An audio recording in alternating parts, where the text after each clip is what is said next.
کیونکہ آپ جو ہے وہ جتنے بھی فقیر ہوں کم از کم جو ہے وہ جب خمس کی تاریخ آئے گی تو 5-10 روپے تو ہوں گے، یا کچن میں کیا ہے آدھا کلو آٹا تو پڑا ہوگا، ٹھیک ہے، یا وہ بھی نہیں ہے تو کچھ نمک تو پڑا ہوگا، ٹھیک، کچھ تو پڑا ہوگا، یعنی یہ تو نہیں ہوتا کہ فقیر ہوں اور بالکل کچن بھی صاف ہو کچھ بھی نہ ہو، یعنی خمس کی تاریخ آئی ہے اور کہیں کہ یہ کچن میں بھی ایک آلو بھی نہیں ہے، ایک ٹماٹر بھی نہیں ہے، ایک پتی کا دانہ بھی نہیں ہے، کچھ بھی نہیں ہے، اور جیب میں بھی کچھ نہیں ہے، ٹھیک ہے، اس طرح کے تو یعنی فقیر ہوں گے لیکن ہم نے دیکھے نہیں ہیں بہرحال کہ جب بھی جو ہے وہ خمس کی تاریخ آتی ہے تو کچن میں کچھ نہ کچھ کیا پڑا ہوتا ہے، جب کچھ نہ کچھ پڑا ہوتا ہے تو زیادہ سے زیادہ آپ کے یہاں 100 روپے کی مالیت پڑی ہوئی ہے، 20 روپے خمس تو نکلے گا، چلیں 5 روپے بنتے ہیں، 1 روپے تو خمس نکلے گا،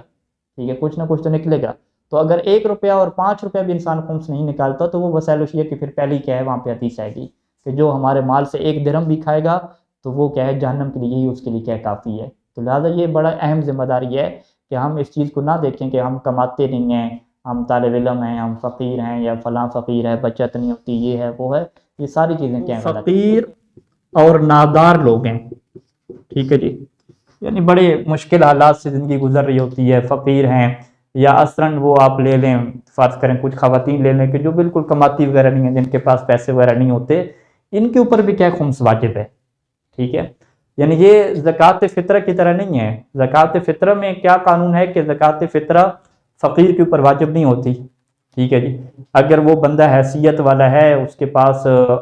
مال دولت اتنی ہے کہ وہ فقری طور پہ کیا غنی ہے، پھر اس کے اوپر کیا زکوٰۃ فطرہ ہوتی ہے، لیکن خمس میں کیا ایسا نہیں ہے، بلکہ خمس میں کیا فقیر اور نادار لوگ ہیں ان کے اوپر بھی کیا ہوگا واجب ہوگا۔ یعنی ایک فرض کریں کہ ہم ایک خاتون کی مثال لیتے ہیں کہ وہ خاتون کماتی نہیں ہے، ٹھیک ہے، اور کچھ شوہر اس کو پیسے دیتا ہے یا کہیں سے اس سے کچھ ہدیہ اور گفٹ ملتا ہے،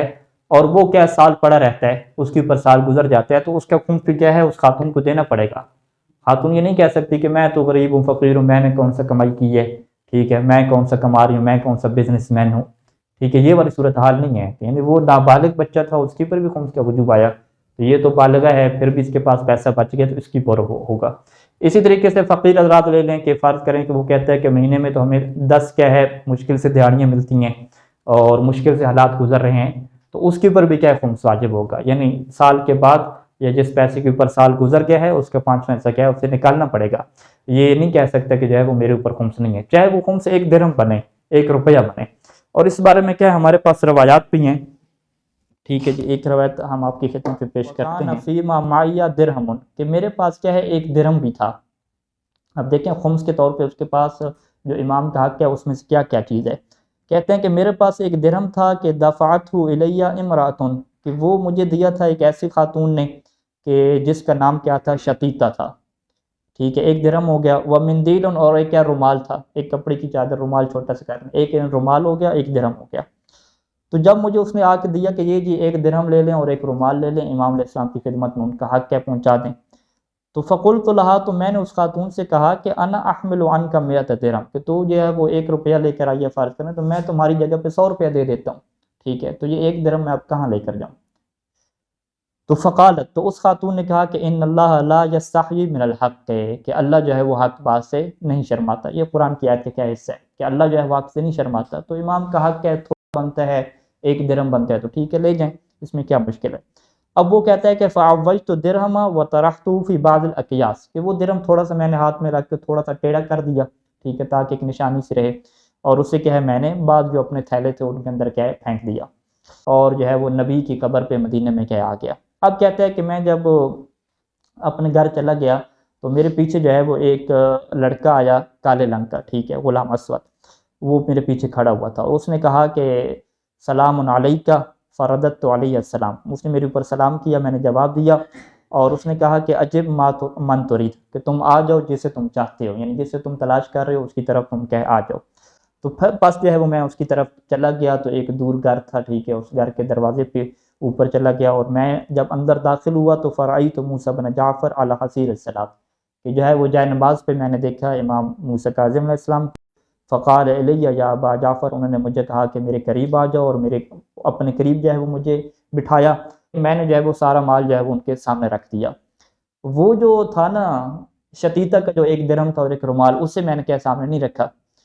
تو فَأَوْمَهَا بِيَدِهِ إِلَى الْكِيسِ، تو امام علیہ السلام نے کہا کہ یہ یہ بھی کیا تم میرے حوالے کرو، ٹھیک ہے۔ فقال علی، اور مجھے کہا کہ افتحوا، اس تھیلے کو کیا کھولو، ففتحتہ، اور میں نے اس تھیلے کو کھولا، اور امام نے کہا کہ اب کیا ہے اسے الٹا کرو، شاید اس میں کچھ ہو۔ وقال علی اقلبہ فقلبتہ فظہر درہم شتیتا المعوج، تو میں نے جیسے اسے الٹا کیا تو شتیتا کا جو ایک درہم تھا جو ٹیڑھا کیا ہوا تھا وہ کیا ہے سامنے آ گیا، تو امام نے کیا ہے اسے اٹھا لیا، اور پھر کہا کہ یہ جو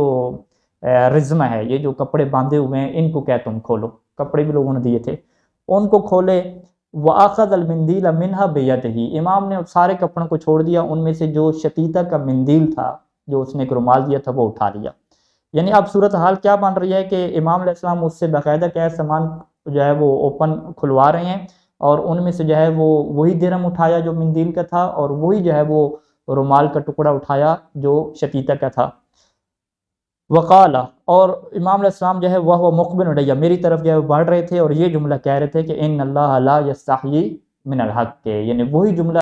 قرآن کہہ رہے تھے کہ جو خاتون نے کیا ہے کہا تھا۔ اچھا پھر جو ہے وہ امام نے فرمایا کہ یا ابا جعفر اقرا علی شتیتا السلام منی وادفع الیہ ھذہ السرہ، امام نے ایک اور تھیلی دی درہموں والی، ٹھیک ہے، امام نے کہا کہ یہ تھیلی لے جاؤ اور شتیتا کو جا کے کیا تم میرا سلام کہنا، ہم سے باتیں بتائیں، اور یہ کہتا ہے کہ پھر یہ کیا ہے خراسان کیا چلا گیا۔ قال داود الرقی، داود رقی یہ کہتا ہے کہ فکاتبنی من خراسان، کہ خراسان سے جو ہے وہ ابو جعفر نے کیا ہے پھر مجھے خط لکھا اور ساری صورتحال یہ بتائی کہ جب میں یہ سامان لے کر آیا، اور امام نے یہ جملہ بھی اوپر کہا تھا علی اردد ما معک الی من حملہ وادفعہ الی اہلہ وقل قد قابلہ ووصلکم واقمتم عندہ، ٹھیک ہے، امام نے فرمایا کہ یہ جتنا سامان ہے تم واپس لے جاؤ، اور یہ جن کا ہے ان کو دے دو، اور ان سے یہ کہہ دینا کہ امام نے یہ سامان تم سے قبول کر لیا، قد وصلکم، تمہارا یہ سامان پہنچ گیا اور میں نے کیا ان کے پاس پہنچا دیا۔ اب یہ جو ہے وہ خراسان جا کے دوبارہ داود رقی کو خط لکھتا ہے، کہتا ہے کہ جب میں یہ سارا سامان لے کر آیا، وہ فلما رأیتھا، جب میں نے اسے دیکھا، عرفتھا، میں نے پہچان لیا، اور اسے میں نے کیا ہے امام کا سلام بھی اس سے پہنچایا۔ میں نے یہ بتایا کہ امام نے ایک تو تمہیں سلام بھیجا ہے، اور امام نے فقط تمہارے جو ہے وہ سامان قبول کیا ہے اور کسی کا سامان قبول ہی نہیں کیا۔ وسلمت علیہ سرۃ، اور وہ تھیلی بھی کیا اسے دے دی۔ ففارعت، وہ خاتون خوش ہو گئی اور مجھے کہا کہ اس تھیلی میں جتنے درہم ہیں یہ تم اپنے پاس رکھ لو،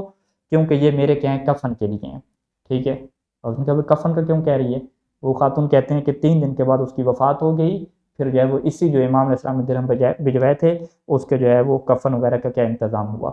تو یہ جو روایت ہے کہ جس میں ہم یہ ملاحظہ کرتے ہیں کہ جو ایک تھوڑا سا خمس کیا نکلا، وہ بھی کیا ہے شتیتا نامی خاتون نے بھجوایا امام علیہ السلام کی خدمت میں، اور امام نے باقیوں کا کیا ہے واپس بھیج دیا، فقط اسی کا کیا ہے جو خمس تھا وہ اپنے پاس رکھا اور اس کو سلام دیا، اس کے کفن کے کیا ہے پیسے بھیجے اور اس کے لیے کیا ہے دعا کی۔ تو